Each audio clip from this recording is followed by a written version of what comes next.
चर्चा की ओर कि बताया कि आप लोगों के इतने पुण्य उदय हुए हैं कि ऐसा शुभ अवसर आपको प्राप्त हुआ। लेकिन कई लोग कहते हैं कि चलो यहाँ पर भागवत होती है तो कुछ थोड़ा मनोरंजन कर लेंगे, और यहाँ हो रही है तो थोड़ा सुन लिया करेंगे, टाइम निकल जाया करेगा। अनेक प्रकार के मन में जो भ्रांतियां रहती हैं और उस प्रकार की जो मन में सोच रहती हैं, तो उससे हम परमात्मा का अपराध करते हैं। इसलिए कभी भी परमात्मा की मंगलमय कथा कहीं पर भी हो रही हो तो वहां जाकर के जरा इस संसार से हटा करके मन को लगाना चाहिए, क्योंकि परमात्मा का ऐसा शुभ अवसर जब हमको मिलता है तो किसी ने बहुत सुंदर कहा है कि हम लोग अपने जीवन पर्यंत तमन्नाएं तो बहुत करते हैं कि तमन्ना लाख करते हैं इरादे टूट जाते हैं, तमन्ना लाख करते हैं इरादे टूट जाते हैं।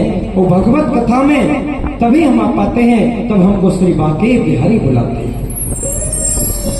तो इसलिए बांके बिहारी की मंगलमय कथा श्रवण करने के लिए मन में एक उत्कंठा होना चाहिए।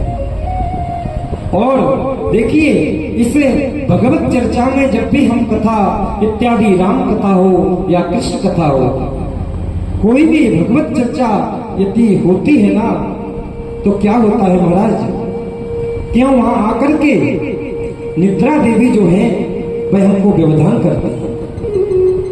निद्रा देवी कौन है? आप लोगों को पता है कौन है निद्रा देवी? है किसी को पता? जो निद्रा देवी है महाराज, भाई कुंभकर्ण की पत्नी है।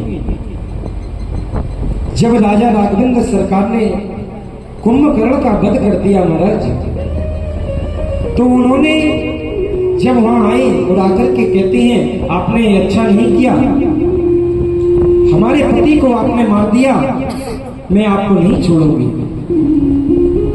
तो उन्होंने कहा मैं आपसे बदला अवश्य लूंगी महाराज। तो उन्होंने कहा कैसे?